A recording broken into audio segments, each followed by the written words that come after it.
Welcome back, everybody. Okay, today we are in Bozeman, Montana.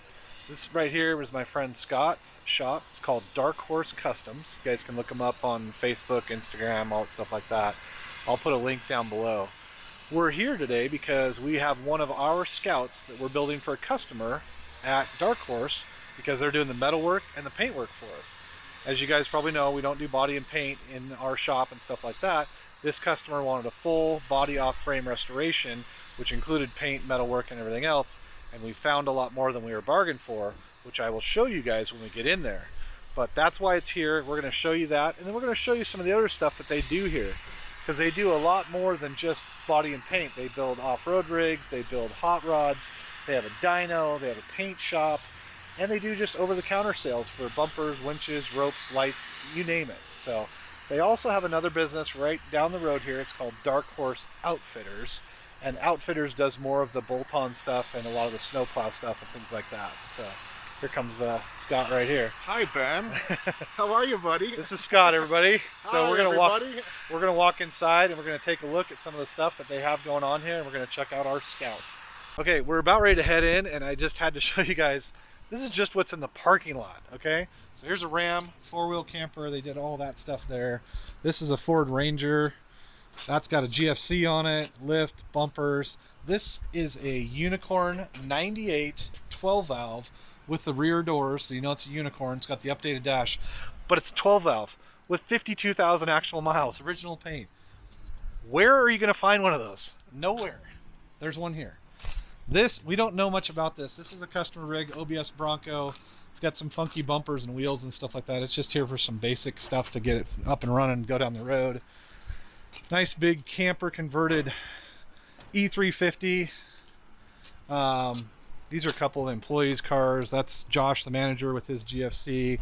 This is Tiola's truck. Nice looking Chevy pickup. You'd never know that that thing puts down 750 horse. Yeah, it'll rip your face off. That's Scott's truck. This is 66 C10 with an LS in it. How many miles do you say this has? 20,000 actual mile Cherokee XJ. Where? Who is hiding these things? Like Montana. who's not driving these? Honestly. And then here's a 200 series. It's got a little lift on it. It's got descent off-road bumper, swing-away tire carrier, roof rack. This is just a customer's daily driver weekend adventure rig. You know, see, it's got studded tires on it because we're in Montana. So, and you can see even the building's got custom work. They did all custom sheet metal work, and they made all their own signs with their plasma cut table, CNC table, and everything else. So let's go inside. Let's see what's in the showroom, and we'll show you guys. Okay, this is not a Scout. This is not an International. I know you guys are like, why aren't you showing me where the Scouts are? This is actually what I would call kind of the OG Unicorn. This is an AEV Conversions Brute. This was built on an original TJ. And it's got a box on it, it's got a closeout, it's got a top. This one has got a 5.7 liter Hemi V8 converted motor in it. Did not come with that. AEV made these Highline fenders and hood. This hood, I believe, are these glass? No, they're steel. That's a steel hood, so it's stamped It's steel all part hood. of the high fender. Yep, stamped steel, everything.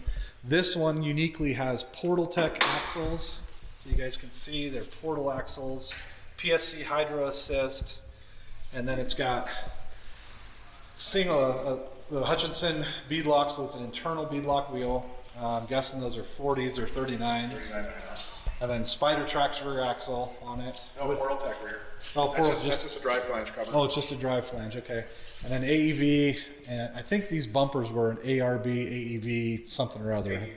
This was in the Warren booth. This was in the Warren booth at the SEMA show in 2008, and it's been hanging out in Missoula for the last 13 years. Yeah.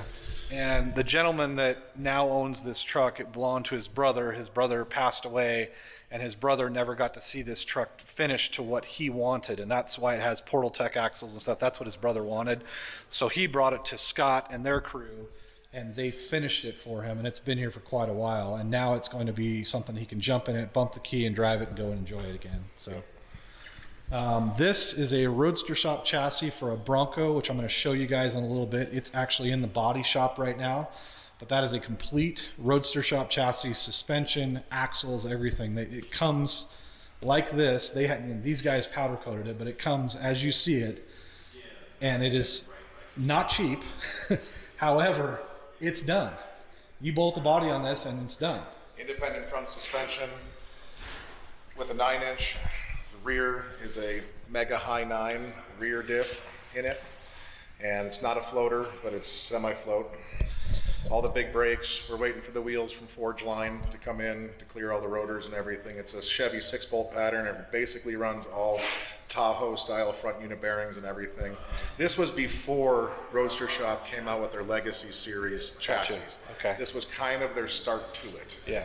And this chassis is about 3 years old, and there's not many of them in the country. Yeah. So you guys probably won't ever see one of these unless you go to Roadster Shop's website or their Instagram or social media, whatever. But Dark Horse uses a lot of these Roadster Shop chassis for a lot of builds because it really simplifies the build and it makes it stronger, it makes it more modern, and it gives you brakes and suspension all in one. So like this right here, this is 64.5 first edition Mustang convertible. And this is a very rust-free, complete car, but they did put a Roadster Shop chassis on this. So this has got a complete Roadster Shop chassis, all the modern suspension. Those wheels you see right there, those are just rollers. It's just for the build process. And then this has got a Coyote crate motor in it. With a 6R80 automatic. So it's going to have a 6-speed automatic, and then is this going to be supercharged? Or nope, just not naturally aspirated, but fuel injected, no blower. Yep. So this is a complete build. This car will be 100% brand new when it's done, other than the fact that the sheet metal is original and it is not a rusty car. Most of these old Mustangs are pretty rusty. This one is not. So, okay, so this is a 68 Corvette that came from a customer in Wyoming. It was already a running, driving, painted car, had a big block in it, was a little too rowdy for the customer, so they put a 427 in it, and they're rewiring that, redoing the motor. It's got a Holley Sniper EFI. You can see vintage air, new full column, full rewire front to back. So this car was done, like it was all done. And this customer decided, I want to do something different. They brought it to them, so they were willing to work with them and rework what was here, change it, make it better, but they're not painting it and they're not doing interior and stuff like that. So this is kind of like a mechanical refresh on this one and change, but keeping the same look. Is he going to keep the side pipes too? Yep. Those are cool. Yep. All right. I'll twist around here just so you guys can see. This is the dyno room right here. So you guys can see there's a couple cars back there. That's stuff that customers don't necessarily want on camera, so we're not going to talk about that a whole bunch. But there's a dyno on the floor, and then there's a hoist there. So that's where they do a lot of tuning, ECM stuff, fuel injection stuff, and build lots of horsepower. That's where Teola tuned that blue Chevy pickup you guys saw out front that makes 750 horse. It was done on that dyno right there. So this is a cab from a Fuso camper truck. We're going to get to that in the other room. I'll tell you guys about that in a minute. You can see here Tacoma, just getting suspensions, getting an Icon kit. That's your basic everyday Tacoma that you guys see everywhere around the world. This guy's just doing a lift. You know, he has wheels and tires, obviously has a rooftop tent, stuff like that. This motor, this goes to that Roadster Shop chassis we were just talking about, the Bronco. So that's a 750 horsepower blown Coyote motor with a 6-speed automatic transmission and transfer case. Atlas transfer case. It's an Atlas. So I'm not even going to tell you guys how much that is. That's cost more than most of the Scouts we have. Yeah, look at the Custom headers, they're all equal length and they fit between the independent chassis. So that's a stainless works kit that you put together though, right? Just the plant. Okay. We build everything In-house. Yep. So imagine how much time all this takes and all these configurations to make that work. And equal length. Comment down below if you've ever built your own headers, seriously. This is just a customer 3/4 ton AT4 truck. It's got a Go Fast camper. They did lights on the top, roof rack. This is your typical Bozeman, Montana truck. This guy drives it every day. He goes camping on the weekend. He goes skiing. He goes fly fishing. And he probably pulls a boat or a construction trailer with it because it's his work truck too. So this is a JK Jeep. First gen, yeah. Like 07. Right. And AEV you guys...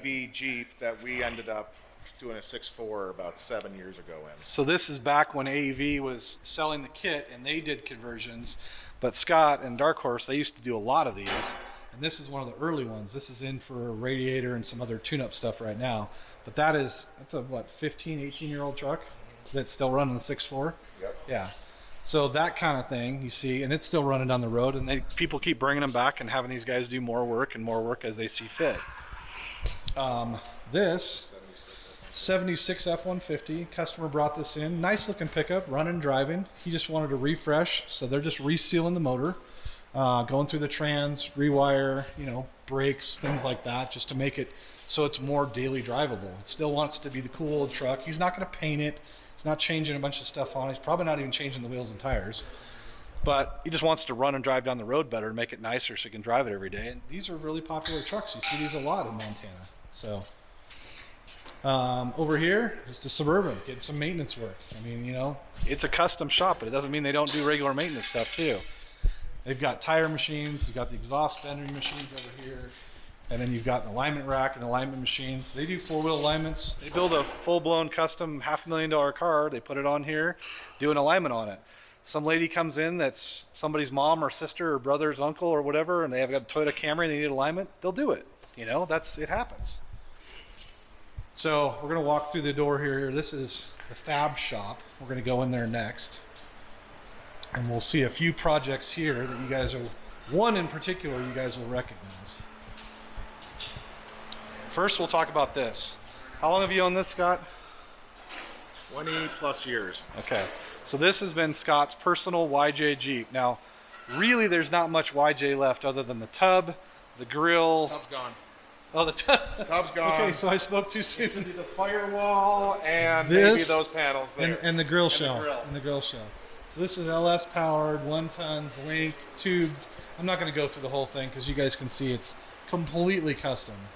But one thing we did just talk about, I want to show you. If anybody knows anything about Jeeps, this cowl is usually one piece here, and it's a molded stamped piece. Hit my what? Aim better. Oh, my aim better. Yeah, sorry. So this cowl is usually a one-piece stamp molded piece, and you can't get to all this stuff back here when the cowl is on. Well, Will, who the guy's working on this, is rewiring it, new ECM, new gauges and dash. I'll show you guys that. He cut this all off and made a new one out of aluminum and put all the fasteners in. So now, serviceability-wise, they can just unscrew this, pull the cowl off, work on the ECM, work on the wiring, work on the heater core, get to all the gauges and wiring on the back. And this panel here, Scott was really a stickler about it needs to look like a YJ. And if you're a Jeep guy and you know what a YJ looks like, this is a YJ dash. However, Will made this from scratch. So you can see the gauges are tilted towards the driver. That's not factory. This is a waterproof, like boat stereo type thing. I use the word boat, RV, whatever. It's got some speakers there. They've got full waterproof wiring harness for the fuse blocks and everything in there. So Will's building this all from scratch. And what's tricky about it is he's trying to make it look like a YJ, but yet everything about this is custom. So the biggest compliment these guys get, I'm sure a lot of times, is, wow, that looks factory. And they just say, yeah, thanks, because that's what we're going for. Nobody realizes that there's 250 hours to make that, or whatever it ends up being. The air intake is flipped around, and the air filter is in the dash to keep it out of the heat and also the dust. That intake was turned around so it goes out the back and it all comes in here. Because this is a rock crawler, it's a trail rig. It goes in the dust, it goes in the snow, it goes in the rain. So now with the air filter in here, pull it out, clean it, put it back in, but it's not drawing in that fresh air with the dust and dirt from the tires and everything else. So little things like that people don't think of, you know. Okay, so now we're gonna go step over here. This is our customer's Scout, and we brought it to Dark Horse. Like I was telling you guys, we brought it to them for paint, body, and metalwork. Now, when we started this, we thought, and Scott and I had this conversation, we looked at everything on this truck. There was some rust, there were some spots that we needed to fix, and we knew that. However, when we pulled it apart, it was a whole nother deal. And I don't need to go down a big long dissertation of it, but it needed a lot more metalwork than most people would really want to do. And what you won't see and you won't realize is most of the floors, most of the inner panels, all the door jambs, the rockers, the dash, it all is epoxy primered now. You guys can see that. The roof, the top, everything on this truck has had metalwork. And you can't see it anymore because these guys have made it seamless. And that's part of what the professionalism of doing this is. But this top had rivets. This top had a pop-up roof thing in it. It had holes in the sides. These back quarter panels all had to be repaired. This lower panel, they sell a patch panel from this. International still makes it. However, the patch panel comes back to right here, and none of this body line is in the patch panel. So everything you see right here, these guys had to make from scratch. Think about that. Think about how many hours it takes. You know what? Comment down below. How many hours do you think it takes to make that quarter panel? Comment. I want to know what you guys have to say. How long did it take to make this work? Given the fact that this was a panel that we bought, and then they made it fit, how long did that take? I want to know what you guys have to say about that. And coming around the back, if you know anything about Scout 800s, you know they have dual fuel tanks, one on each side. Both of those were eliminated. You can see on both sides here, all filled in. The tank is now in the center in the back. This is actually a Jeep tank, and they made a filler that comes up here, and this is a CJ filler neck and bracket piece. So they fabbed all this in, and then there'll be a license plate that goes here. The license plate will tip up, your filler will go in, you fill your fuel, and then the license plate will come back down after you put your fill cap on. So that actually made the whole back of this super clean, and it allowed these quarter panels to not have a gas filler cap on both sides. So all you're gonna have is a marker light here and a marker light there. Another thing that I know on these, and now you guys might not know this, but this body line right here, these caps are a separate piece, and they're pinched in on the inside, and they're plug welded. Well, a lot of times when companies and body shops will paint these trucks, they'll just fill it and mud it. And we had this conversation. We did. But part of what makes these trucks cool is the body line. So in order to preserve this, hours and hours and hours to make that fit right. They pull the whole end cap off, redo the quarter panels to make sure the gap was good. Over there on the other side, it was really bad, full of rust.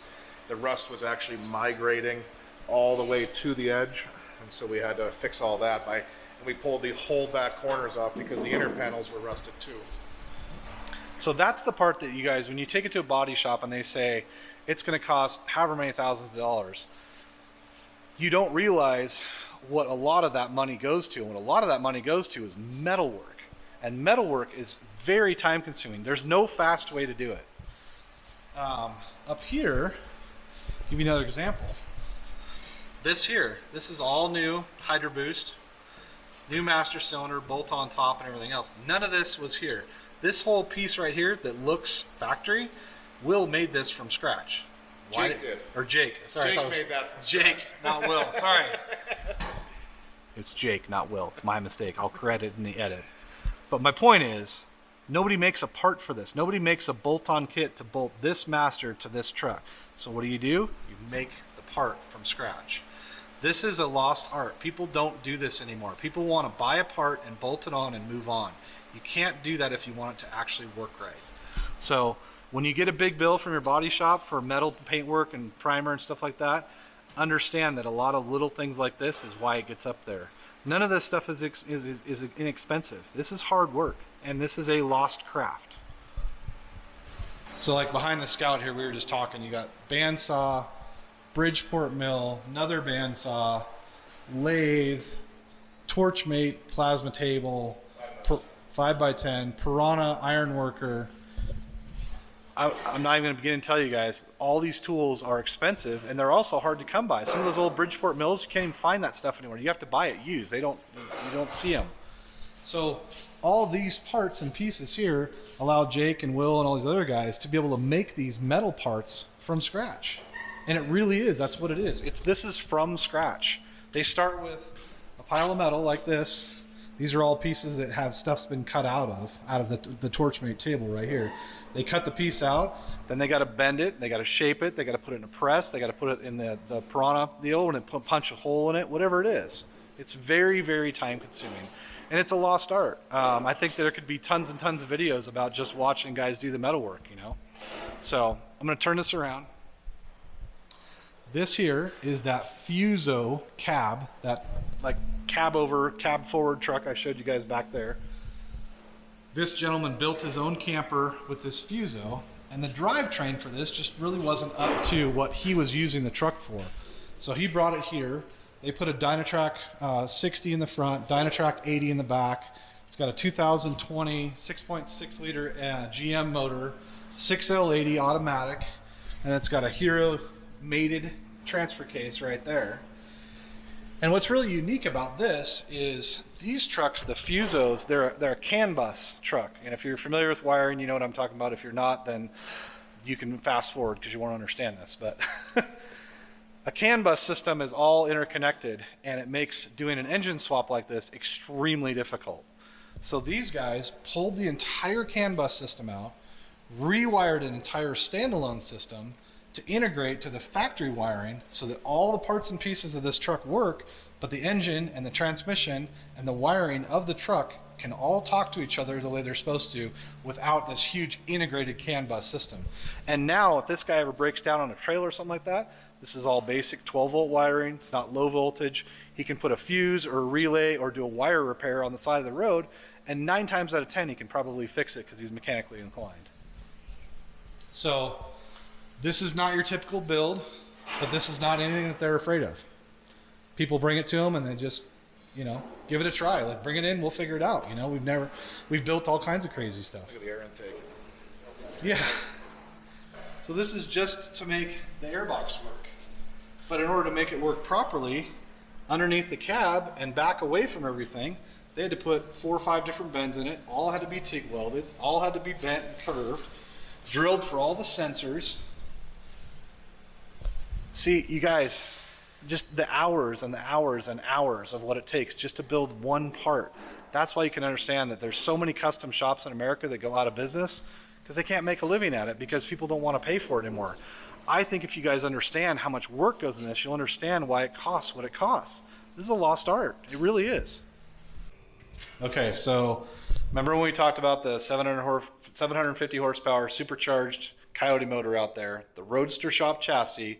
We're almost to the body. This is the top for the Bronco. Now before we talk about this top, let's just talk about this paint booth. So you guys wonder why paint jobs cost a lot of money? Take a guess, comment down below.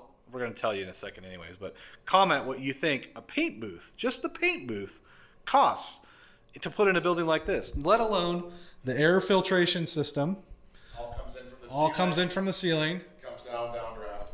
Downdraft, the air system, they've got water in here, they've got lighting, they've got pressurized doors. When you open and close that door, it's an air seal, so it's airtight. Come on into the mixing room.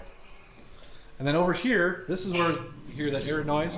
This is just where you mix paint. Okay? Now, if you guys aren't familiar with paint mixing, it's done by weight and ounces. Grams. Grams.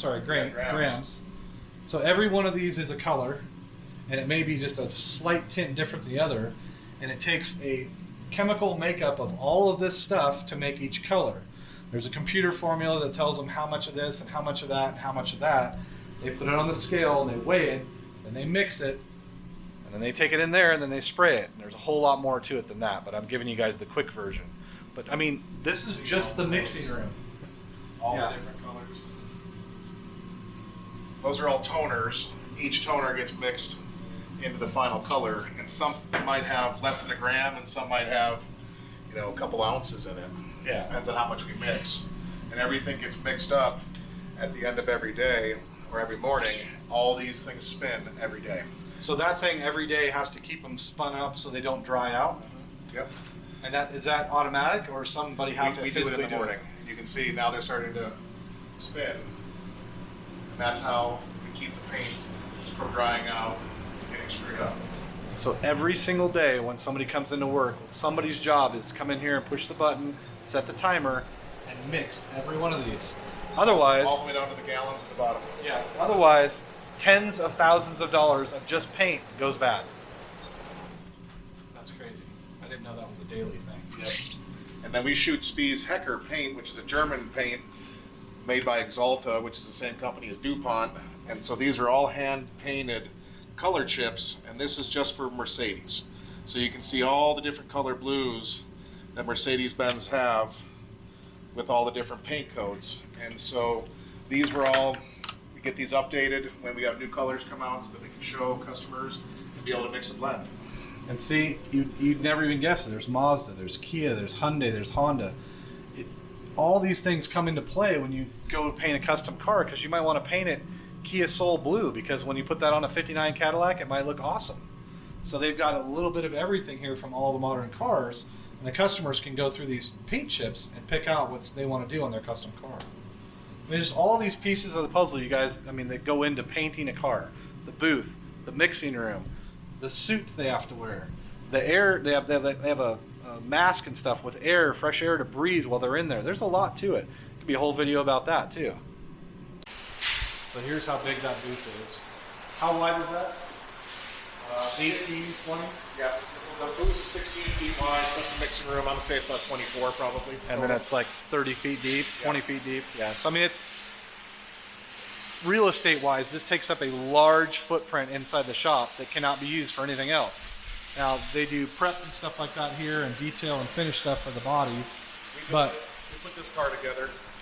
It's a 48 Chevy Fleetline, or Fleetmaster, I believe. how did it come to you guys? What it looked like when It was came in pieces. It was in pieces, and we had to read all the books to figure out how to put it back together. Okay. And so you put it all back together, you guys painted it, you had your upholstery guy do upholstery, you did everything. Yep. Original drivetrain or modern? Original. So all original drivetrain. Right now And it's polishing. it looks like it's a kind of a candy apple red, maybe? Okay. So that's just going to be a beautiful driver. Guy's just going to drive it on Sundays, drive it to parades, take it to town once in a while. Not something super fast, but just something really classy he wanted to drive. And he wanted it to look new again. But he didn't want the modern drivetrain. Yep. Okay. All right. Yep. All right. Then over here is the Bronco.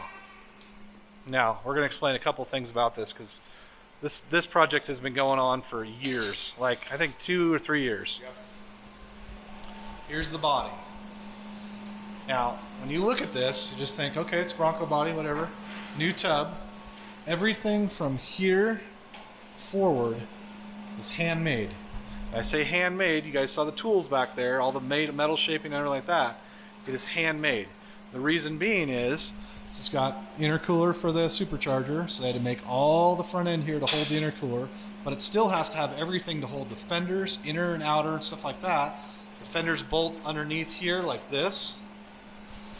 Now, the firewall, you see how it's all smooth across there. There's no hump in it. There's no bump outs. There's no heater valve thing sticking out, nothing. All that was made by hand, everything. The inner fenders, all this is all shaped and made by hand. This has to fit some of the factory parts, as well as the Roadster shop chassis, the Coyote motor. Everything has to integrate into this. Now, to give you an idea, just for fun while you're watching this, from here to here, I'm not even going to talk about how much the metal costs, because the metal's an irrelevant cost in this, but you're talking probably $20,000 in labor just to build the front of this truck. Okay? That should give you an idea what the rest of the truck costs, because it's a very high-end build. Now, it'll be brand new when we're done. Literally brand new. These quarter panels are a manufactured panel. If you've seen Broncos before, they have the factory uncut, as they like to call it, and it comes straight across. Doesn't have this big body line with a hump here. A lot of guys will cut that, and then they'll put a flare on, which is what they were going to do in this application. They found this company that makes these, and this factory body line here mimics the front fender body line and allows you to have that open wheel well in the back with the larger tires without having to run the fender flare. If you guys remember on the fender flares, I actually have them on my 70 Scout 800, my trail rig. They're a plastic, they just call them a Bronco flare, and they literally went on with just sheet metal screws or rivets. They were a basic bolt-on deal that you could buy at Napa or any auto parts store or off-road shop. This, because this client wants a specific look, is a very clean way to do this in metal with no fender flares. So back here, you guys probably don't think anything's going on back here, but there's a whole lot going on here. They made this panel. This is not normally removable. They made this panel so you can access the fuel injection system for the fuel cell that goes underneath here. They made all this structure here, and there's another structure that goes on top of this that will be underneath the carpet. You'll never see it. but it allows that this is a roll and tumble seat, so it can actually fold all the way forward flat, so you have this open. That's why it's got these rubber stoppers on it. But there was no way to get to the mechanicals of that to be able to pull this panel out to access the fuel tank and fuel injection system. Now, that doesn't matter today, but 10 years down the road, if there's a problem with this rig and this shop's no longer here and this guy takes it to somebody, the only way they would be able to get the fuel tank out and work on it, other than dropping it out, would be to cut a hole in the floor right here. Nobody's going to do that. Why don't you make it removable so you can pull the panel out? So that's what they did. This is all removable. So they're trying to think forward ahead for the next guy who might have to work on this someday.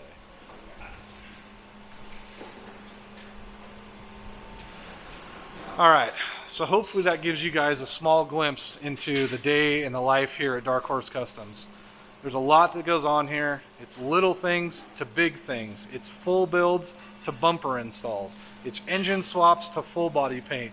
It's original running gear to modern running gear. So I'm going to drop a link down below for you guys for their Instagram, their Facebook, and their website. Go check them out. If you guys are ever in Bozeman, Montana, come by and come take a look at some of the stuff they do here. Hope you guys enjoyed that tour, and thanks for watching.